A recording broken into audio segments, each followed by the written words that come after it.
Hello friends, in today's video I'm gonna be walking through how to use TikTok templates.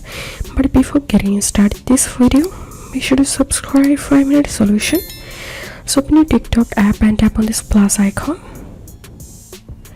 and tap on templates, and now you can select any templates from this list. For example, I want to use this template, so I'm going to tap on upload photos, and all you have to need, just select here your photos you want to add to your video and tap on OK.